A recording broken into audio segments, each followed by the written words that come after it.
Appreciate you. Met Mick this morning, already love him, an old artilleryman. Anybody who can fire the big tubes is a friend of mine. Appreciate it. And this is good weather, by the way. Andy's prayers were answered. This is Oregon weather. No wonder they call our teams the Ducks and the Beavers. You know, we're all wet. Had a great year this year till the last game, and then we met those giants from the Midwest, and I'll close in prayer.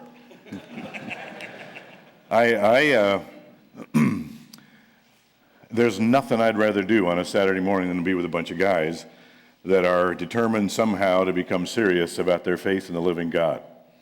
Have you ever noticed that whenever God wants to do anything fresh, strong, start up, he starts with men? Have you ever noticed? The human race, he started with a man. The nation of Israel, he started with a man, Abraham.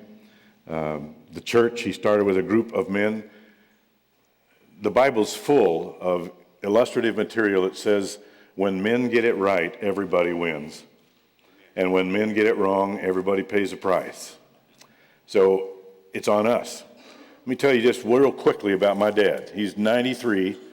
Today is my mother's 92nd birthday. They're sitting back there in Oregon. They're praying for us. I remember when my dad got it right. He was 32. He made the decision that either Jesus is everything or he's nothing. Either you get with the program, Weber, or you get out. He made the right decision. I remember it changed. I was probably 7 years old at the time, maybe 8. Changed our lives.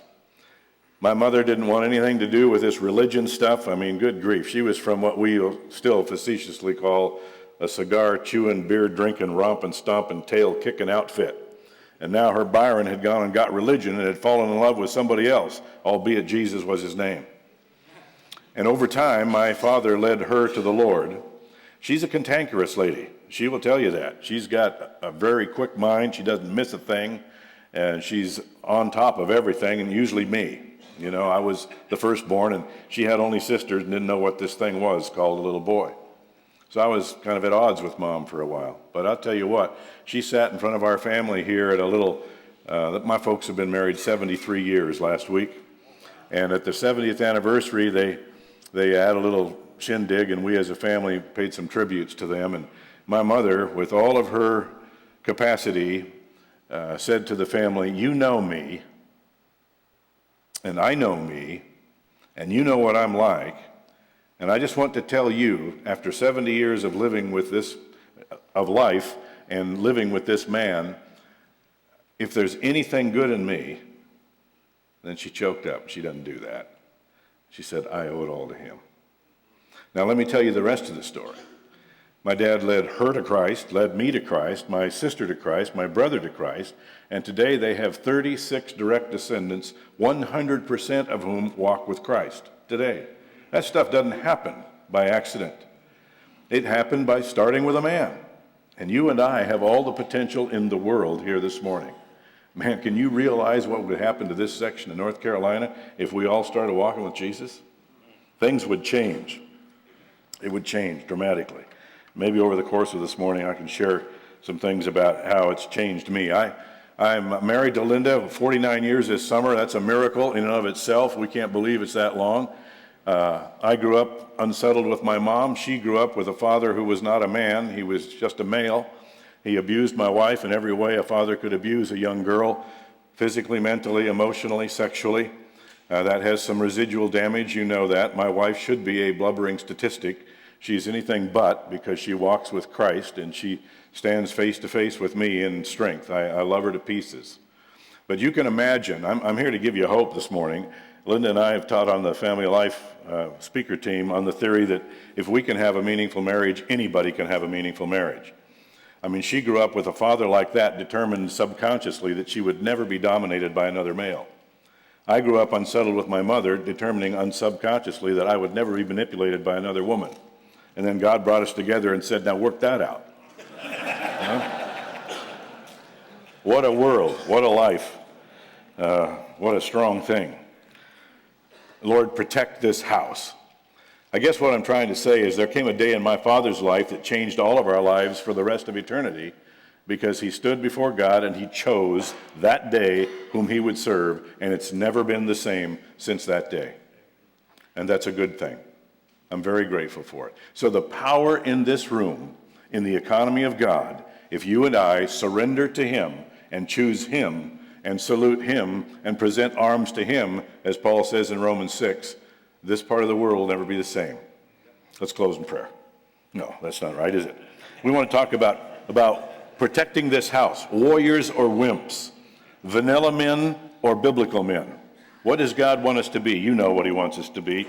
The Bible is full, replete with the vocabulary of war. We're in a battle. Did you notice?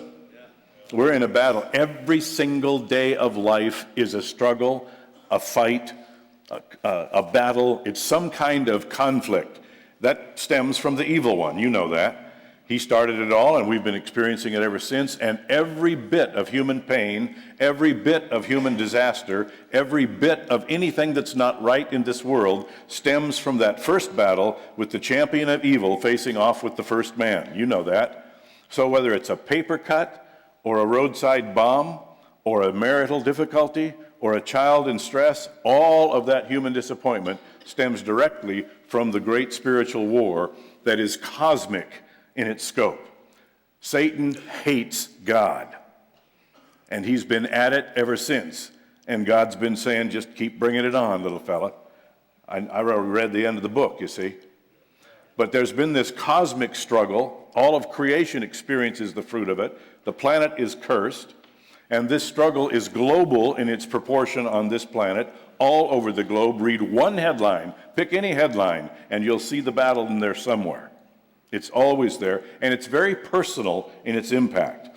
And if you're a man, particularly is it personal, and if you're a Christian man, the crosshairs are on your soul. The evil one hates you because you follow the God he hates. So we're in a conflict. We are. It's a battle at every point along the way. That's why I love one of the beautiful verses in the scriptures is out of Exodus 15. It just says it real strongly here. Let me just read this to you. This is the living God describing himself. Moses has written this. It's a war memorial poem, and Moses and the sons of Israel sang, I will sing to the Lord, for he is highly exalted. The horse and its rider he's hurled into the sea. The Lord is my strength and song. The Lord is a warrior. Yahweh is his name. And it goes on to one of our worship choruses. Who is like thee amongst the gods, O Lord? Who is like thee, majestic in holiness, awesome in praises, working wonders? You stretched out your right hand, and the earth swallowed them. This is a mighty and strong God, a God who is a God of war, and a God who will win the war. And unfortunately, at least in my experience, we young boys going to vacation Bible school, I got so much cold medicine in me, I'm drier than a bone on the inside and weeping in my eyes on the outside. But we were never told that God is, could I put it this way, guys? He is the fountainhead of masculinity. And when we looked at those little vacation Bible school flannel graphs that our little purple-haired lady friends were teaching us, all we saw was a little boy named David who had a little slingshot, sort of. They never told us about cutting off the giant's head and dragging it up to King Saul. They never told us about his proposal to marry the king's daughter when he took 200 foreskins to the king as a dowry. The Bible is real, it's honest, it's open, and there's a place for manhood to blossom under the king who invented manhood. And we're going to work on that a little bit today in this war we're talking about. Paul described his life as a war. I have fought the good fight. There is laid up for me in the future, and for all those who love his appearing, a crown. I love the fact that my God is masculine. And it's time for the church to go ahead and recognize it's okay to be a man. The problem is there's so much fake manhood out there that it's destructive. It's a man who knows how to make a choice in his heart and follows it. It's a man who knows how to act righteously. And when you read some of the Old Testament, particularly 1 Chronicles 11 and 12, it's basically a First Sergeant's morning report naming man after man after man after man after man who were walking after David, mighty men of valor, according to the word of the Lord. And the chapters end with this phrase, and there was joy indeed in Israel. So when you and I get it right, everybody wins. So I want you to turn into the book of Joshua. We're not going to go to chapter 24 right away, but we're going to go to chapter 14. So you turn to the book of Joshua, and we're going to look at something. And let me introduce it by telling you about one experience I had in Afghanistan.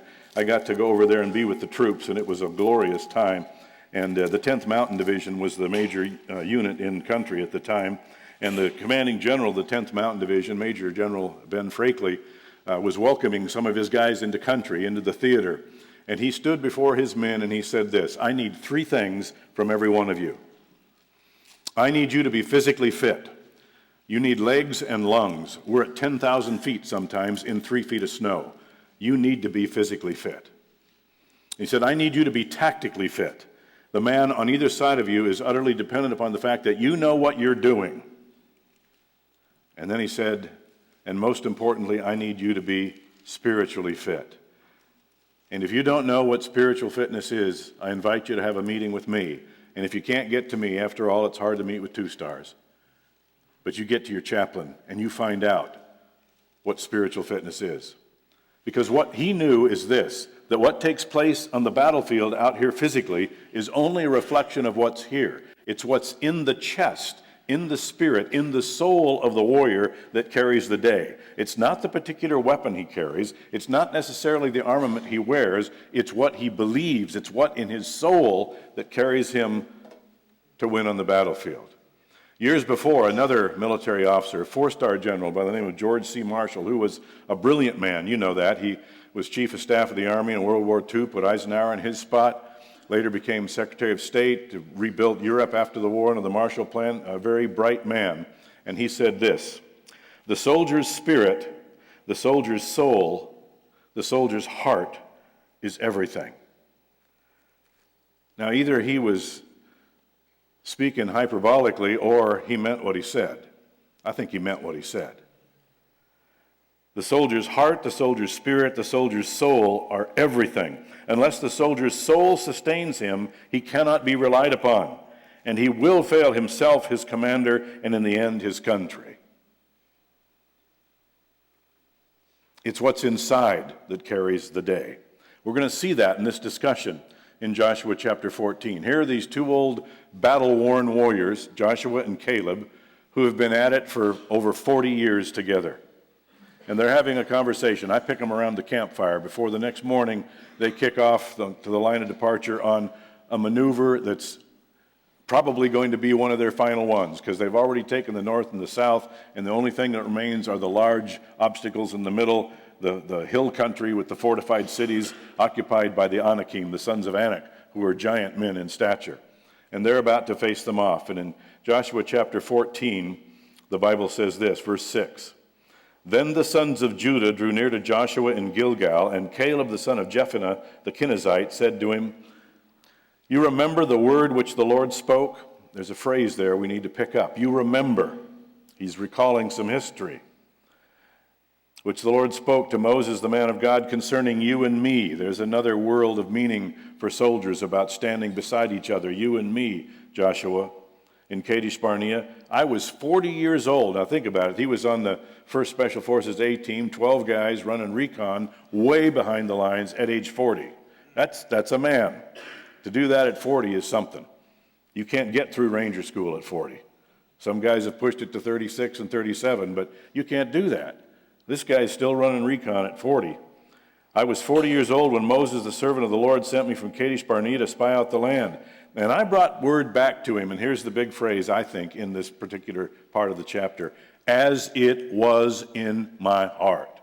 There were 12 of us on that trip, and you and I, Joshua, were the only 2 that got it. All the other guys were looking out here horizontally. They had eyes to see what was in front of them, but they weren't thinking this way. There wasn't the vertical connection. They didn't have conceptual cross-reference to the New Testament, what Paul called, I pray that the eyes of your heart might be enlightened, so that you could get the breadth and height and depth, so that you could understand who it is you serve and walk with him. I pray that the eyes of your heart might be enlightened. Here, Joshua or Caleb says, I told the report, the minority report, you and me, Joshua, as it was in my heart. See, I was physically fit, I was tactically fit, I was spiritually fit. I had eyes to see the world for what it really is. Nevertheless, the brothers who went up with me made the heart of the people melt with fear. See, courage is contagious and fear is contagious. And those 10 made the heart of the people melt with fear. But I followed the Lord my God fully. I follow fully. Another phrase, if we have time, we'll look at. So Moses swore on that day, saying, surely the land on which your foot has trodden shall be an inheritance to you and your children forever, because you have followed the Lord my God fully. And now, behold, the Lord let me live just as he spoke. Never forget what he spoke. Always remember your history. And if you do forget, you will surely perish. Remember those words from Deuteronomy? You've got to remember. You've got to lay out some memorial stones. You need to have a place in your heart and a place in your home where you remember the landmarks spiritually in your life. They become pitons below which you don't fall in this tension climb called life. And now the Lord has let me live just as he spoke these 45 years from the time the Lord spoke. Never forget history. The Lord spoke this word to Moses when Israel walked in the wilderness. And now, behold, I'm 85 years old today. I'm 85 years old today, and I'm still as strong today as I was in the day Moses sent me. As my strength was then, so my strength is now for war and for going out and for coming in. And I don't think he's referring to his bench press. I think he's referring to the heart of the warrior. He's referring to what's inside. I expect that some things have deteriorated in those 85 years physically, but the war is carried in the spirit. That's what we need to learn from this passage. I'm 85 years old today, and I'm still as strong today as I was in the day Moses sent me. As my strength was then, so my strength is now for war and for going out and coming in. Now then, give me this hill country about which the Lord spoke on that day. Give me the tough one. Give me the objective that seems impossible. Give me the hill country about which the Lord spoke. Never forget on that day. For you heard on that day that Anakim were there, the great fortified cities, these genetic mutants. Perhaps, I love this soldier's attitude, there are no guarantees, but perhaps the Lord will be with me and I shall drive them out as the Lord has spoken. A realistic soldier who puts his faith in the right place and walks into battle saying, bring it on. I love that, and so do you. Let's look at that a little bit and see if we can't discover something about how to fight in this battle we call life every single day. Never forget that the Lord is a warrior. Yahweh is his name. And the first hint of Messiah in Bible, Genesis chapter 3, he is described as a wounded warrior. He will come to deal with the champion of evil, mano a mano, and he will be bruised on the heel. He will have blood drawn. He will be a wounded warrior, but he shall deal the enemy, the adversary of our soul, a mortal wound to the head, and he will win. And the last reference to him in Scripture, he's mounted on a mighty war horse with a sword in his mouth and a blood-spattered robe, and he will lead the battle, the war, to end all wars at the end of history. We serve an incredibly mighty God who is not an advertisement for Breck shampoo, okay? Let's go ahead and recognize that. We serve a God who invented masculinity, and he has a plan for your manhood, but most of us end up prostituting our manhood into silly things instead of, as it was in my heart, catching on to it. I want to work on that phrase a little bit. Here's the first tool you need to have to be the warrior God wants you to be. A sense of transcendent cause. As it was in my heart, I saw vertically. I figured out who he is. I figured out who I am before him. And that magnificent, transcendent God becomes my transcendent cause. If you don't have a sense of transcendent cause, you as a soldier will cower on the battlefield. But that sense of transcendent cause, in our case, the living God, the ultimate transcendent one, that will carry you on the battlefield. And when the temptations hit, you're there, and you recognize what it is, and you present arms to the commander-in-chief, and you walk right through the smoke. It's a good thing, a sense of transcendent cause. We need to have it. You ever read Gates of Fire, Stephen Pressfield? Great book, Thermopylae, 480 BC. Some Spartan troopers, 300 of them. Don't think of the movie. The movie's computer-generated. This is life. It's the Spartan military system, and Pressfield describes in there how the Spartans trained their young.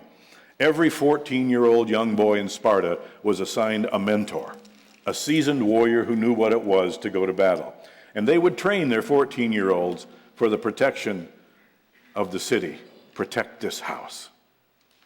Admittedly pagan, but to the degree that you follow biblical principles in reality, to that degree you experience life the way it's supposed to be. And in the training on this particular day, Diakonis, who was the 14-year-old, or Alexandros, who was the 14-year-old who was being mentored by Diakonis, they've seen something very ugly that day in training. For the first time in his 14 years of life, Alexandros has seen death.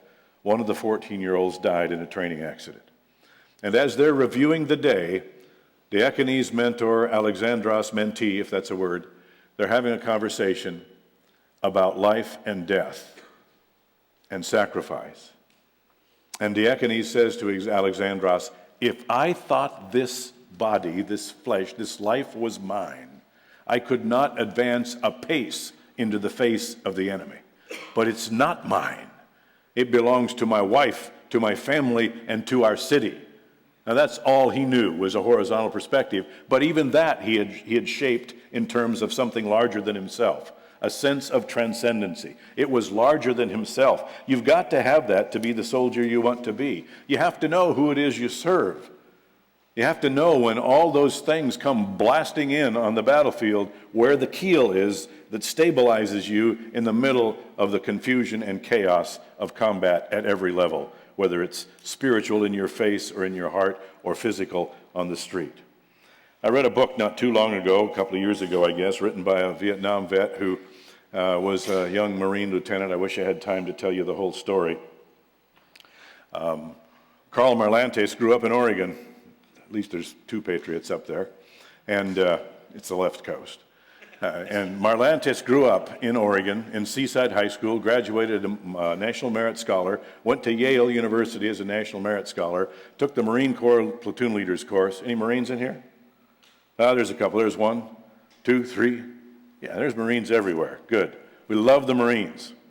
I've tried to take all the big words out of this talk so you guys can be right in here with us, okay? Appreciate it. And by the way, for your comfort, when our kids in the church say, I'm thinking about the military, what do you think? I say, if you're only going for 2 or 3 years, go Marines. You get quicker to the nubbins, you see. So I have great respect and love. But Marlantes was a Marine, and he ended up in Vietnam as a Marine Corps platoon leader in combat, then a company commander for day after day after day after day. I want to read you something. This is Marlantes. The violence of combat assaults psyches, confuses ethics, and tests souls. This guy doesn't know Jesus yet. I'm becoming his spiritual stalker. This is not only a result of the violence suffered, it's also a result of the violence inflicted. Warriors suffer from wounds to their bodies, to be sure, but because they're involved in killing people, they also suffer from the moral norms of society and religion sort of collapsing. The preparation for these aspects of combat must be done by the individual in the quiet places, alone, in communion with his own heart and soul. Now here's a guy who doesn't know the King of the universe, but he's still getting this, that war is ultimately a spiritual exercise. He says, the Marine Corps taught me how to kill, but it didn't teach me how to deal with killing. Although I could radio in my position to 6 grid points, I no longer knew where I was spiritually. If you'll pardon the Marine language, I never knew where the hell I was spiritually. I was engaged in killing and maybe being killed. I felt responsible for the lives and deaths of my companions. I was struggling with a combat situation, approaching the sacred in its terror and in its contact with the infinite. And the chaplain brought out a bottle of Southern Comfort and 2 dirty jokes. And he said, I was seething inside. I would not want to be that chaplain when it comes to stand before the king. Here's a bright young man faced with life and death, ultimate issues, and he needs to sort it out. He said, many will argue there's nothing remotely spiritual in combat. Consider this. Mystical or religious experiences have 4 common components. Constant awareness of one's own inevitable death. Total focus on what's right there. The valuing of other people's lives above one's own, and being part of a larger community. All 4 of these exist in combat. This man carries the Navy Cross to this day. I felt proud I was a Marine. I still feel proud to be a Marine. But there was one critical issue that was missing from this particular passage of mine, the spiritual. I did connect with something larger than myself, the Marine Corps, but that's a long way from connecting with something much larger than myself, such as God. And he puts a footnote at the bottom of the page, and he says, I refuse to use silly kinds of terms like the cosmic energy or the original whatever. I mean God. Now, he doesn't know God as a name yet, but he's a thinking, brilliant man, and he realizes that all of life is a struggle, and all of that struggle is spiritual at its core. Now, you and I know who the ultimate transcendent cause is. And if you and I will attach, as Joshua said, you choose this day. You choose whom you serve. You choose your transcendent cause. But as for me and my house, we will walk after the King. I remember when Dad made that decision, changed our lives. How about you? Have you made the choice? Make the choice, and when you make it, watch what it does for your life. You never fall below that stake that you've driven. I don't mean you don't goof up, but that keel of the transcendent cause, serving the living one, stabilizes all of life in its storms. I tell you what, I've been in the vocational ministry. My life changed in Vietnam. War changes your soul. It makes you sort stuff through, and what was easy come, easy go is no longer there. And I came out of Vietnam determined to figure out, I grew up in church, I knew all the Bible stories, but I had intellectually left the faith in the 60s there. And then combat brings it right up in your face, just like Marlantis was saying. And I was laying on a beach in Hawaii, trying to figure out why in one tropical valley in the Republic of Vietnam, just a few hours ago, really, I was in horror, and now here I am in another tropical valley, albeit Hawaii, with my wife and my 16-month-old son on R&R. Why am I alive and others are not? What is my transcendent cause? Who do I serve? What am I about? Who am I? Those kinds of transcendent questions. And I remember laying there on the beach. Linda was 22. I was a very mature 24. There is no such thing as maturity at 24. But I was laying there, and I can remember vividly her two-piece bathing suit. We remember those things as men. But more importantly, I remember my arm on her shoulder and watching that little 16-month-old boy whose lifespan had doubled since I'd last seen him. And the thought came to me out of those little stories of childhood, because a faithful pastor was teaching our family. The only reason you're alive, son, comes the Spirit of God speaking to me, is for your bride and kids and for my bride and kids. So I came back to go to 1 year of seminary. It was so rich, I went 3. I'm not really a pastoral type, I didn't think, but God called me into the ministry. And I'll tell you what, could I put it this way? How many times have I wanted to quit? I'd rather do something else. I think if I had $1 for every time I wanted to quit, I could afford to. You know what I mean? But that sense of transcendent cause keeps you moving upstream toward the mountains. Choose whom you'll serve. My dad made that decision and everything changed. He was a coal miner and then eventually a city fireman. He was a blue-collared man, still is. But he has a theological library that put most pastors to shame. Because when he made the decision, it was all in or nothing. Will you be all in or nothing? I had a guy come up to us after one of our patriotic services. We have one every year as kind of an entry point into the church for those who don't know the Lord. And this guy came up afterwards. Turns out we were in Vietnam the same time. There was one point where we were probably only 200 yards apart, never knew each other, never knew what was happening.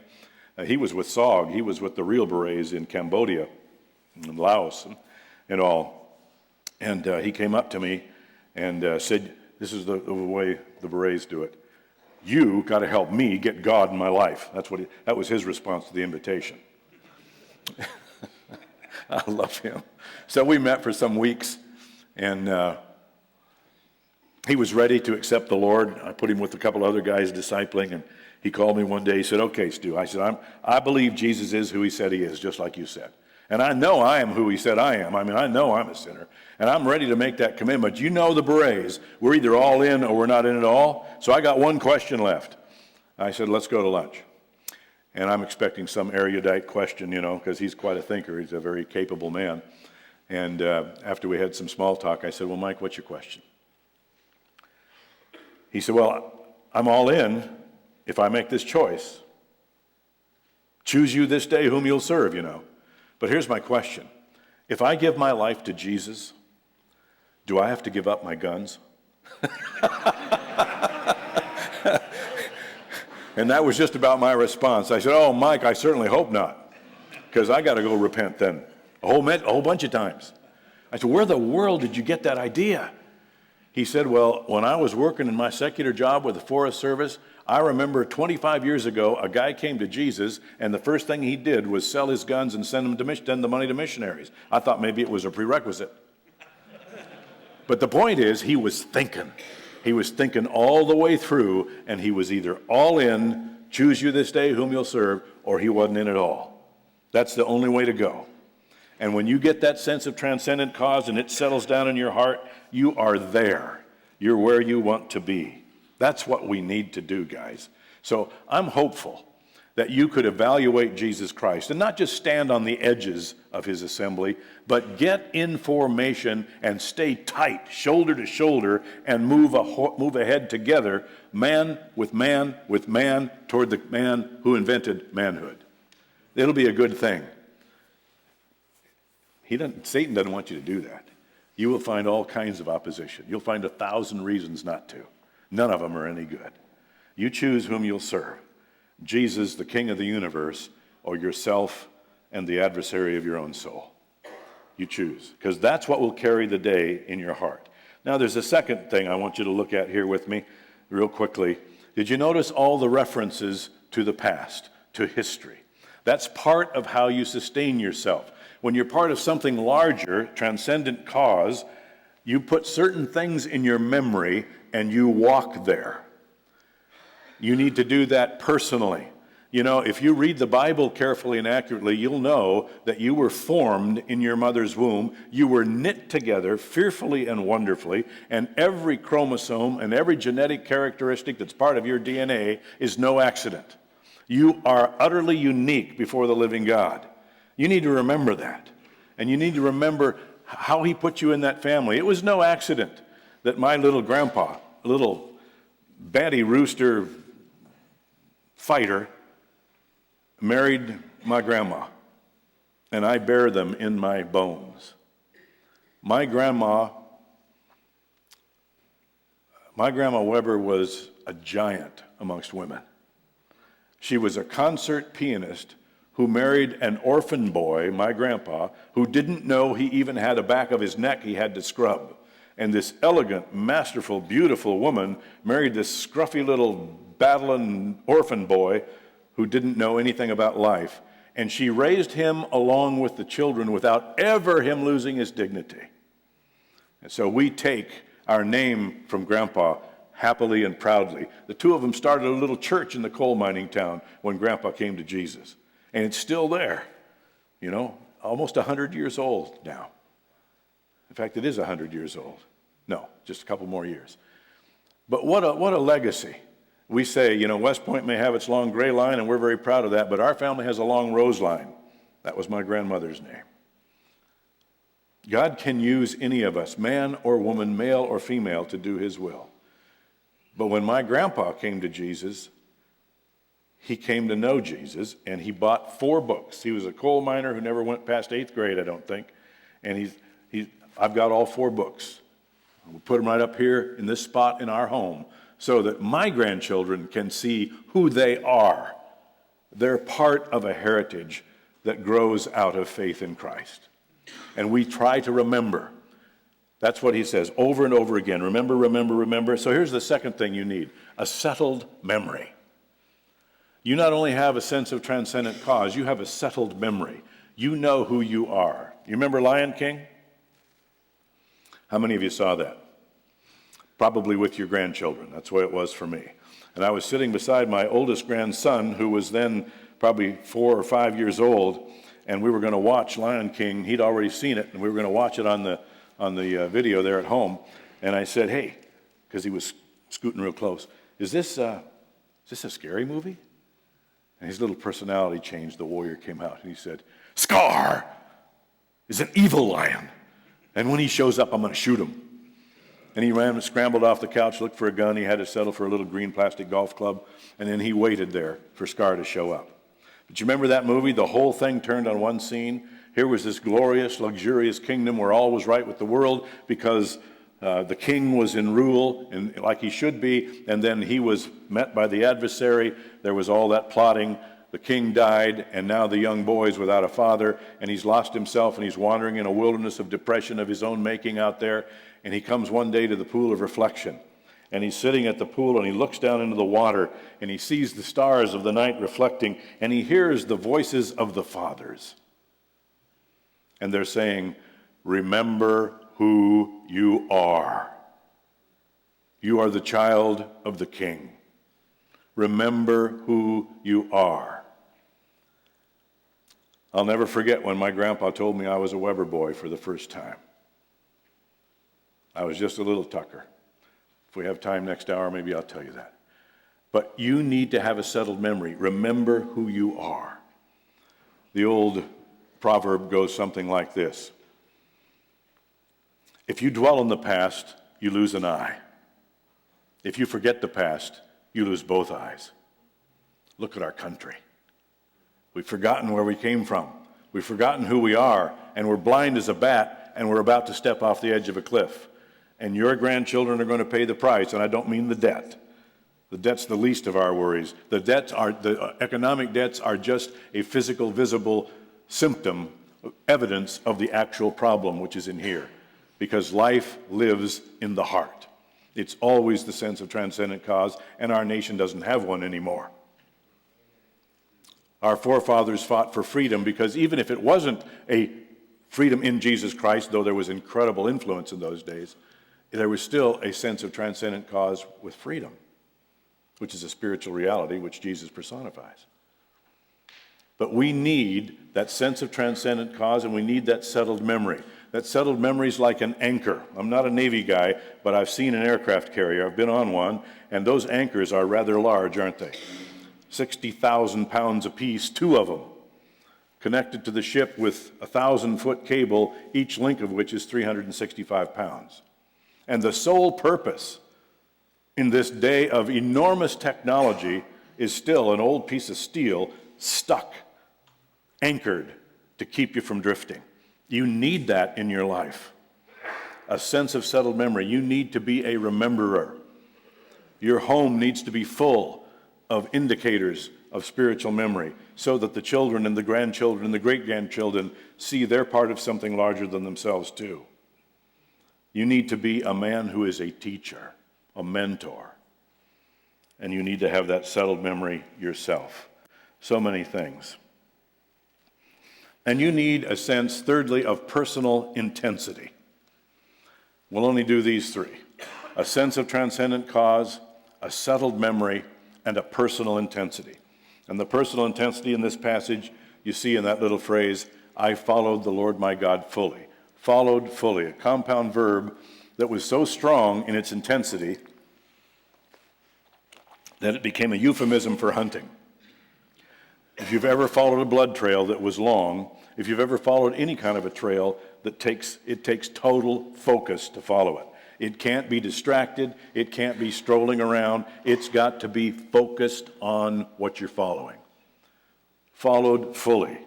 He followed the Lord his God fully with a personal intensity. You have to have that. I have a friend who possesses the United States Congressional Medal of Honor. I was at Doc Peck, A242. He was about 12 clicks away at Doc Siang, A241. Both camps came under siege at the same time. We both thought we were going to die. I didn't. He almost did. He was the medic for the team at Doc Siang. As he was moving across in the interior of the camp when the hordes were coming at the wire, a 122 millimeter rocket came in behind, blew him up off the ground. He said, my first thought was, well, there's a Purple Heart. My second thought was, well, I'm dead. He didn't die. His spinal cord was bruised so badly he couldn't walk. His two little Montagnard boys, who were his assistant medics, carried him from fighting position to fighting position while he was working on sucking chest wounds and sewing people up and getting his guys back in the battle. His sense of intensity was so strong that it carried him. He didn't know the Lord yet. But this guy has the Silver Star, the third highest award for valor. He has the DSC, the Distinguished Service Cross, number 2, and he has the Medal of Honor. Call that intensity, you see. His guys in the team said, Gary, go on back to the bunker and go ahead and die. Why in the world would I want to die in there? If I'm going to die, I'd rather be out here with you guys. This is who we are, and this is what we do. He woke up in the hospital at Pleiku. He woke up with a chaplain beside him, and he knew he was in trouble because he couldn't sustain his own consciousness. And when you're a medic, you know that's not a good thing. And the chaplain said, you want to pray, son? He said, yeah, but I don't know how. And the chaplain, very wise, he said, son, it doesn't matter whether you know how to pray or not. God is a really good listener. So you pray what you want to. And Gary prayed with all the intensity of a dying Special Forces medic, God, whoever you are, wherever you are, spare my life. Gary says, I had a sense of presence come over that room and my little body in that hospital at Pleiku that I had never experienced in my life. Fast forward months and months and months of surgeries and other things, his life has clearly been spared, and he is so intense that he's no longer on a blood trail to kill another human being. He's now on a blood trail to meet the author of life. He just doesn't know who he is yet. And he moves into a cave after he gets out in New Hampshire with a little hippie girl named Lolly. She goes down to a little village and goes to a little clapboard church and comes back and says, Gary, I think that God you're looking for, I may have found him. And Gary found him on a little farm in Massachusetts. Today, Gary lives for Jesus. He wears, as he says, the Medal of Honor has nothing to do with him. It's for his honor. And he's the chaplain of the Congressional Medal of Honor Society, and he spends his life as an ordained preacher preaching the gospel because he met Jesus. A personal intensity. That's my father. My father is a gentle, quiet spirit. I sometimes wonder if I'm actually his son, because I just get worked up.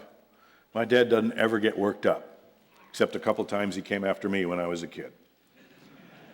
He is gentle. And I say this to say, these kinds of warriors for Christ, it has nothing to do with your personality. Nobody would look at my father and say, that man is intense. But he is. He spent every nickel he had on another book about the Bible so he could learn this Jesus that he was determined to follow. And that brought my mother to the King. You need a sense of transcendent cause.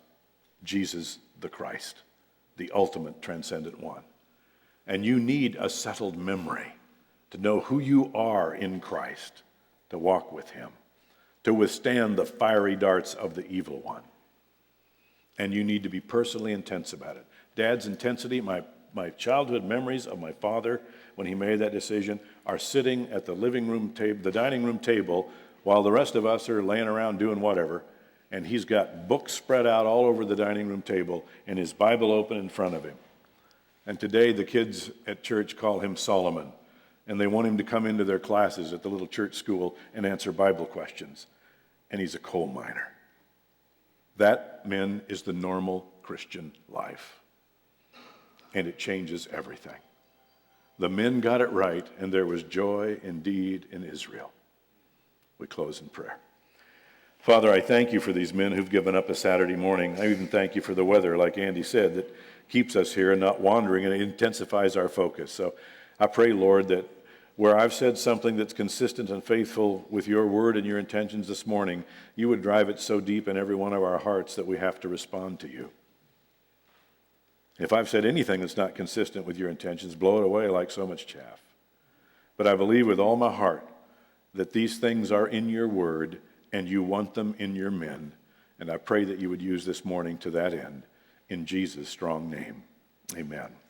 Thanks for your listening hearts, guys. Love you.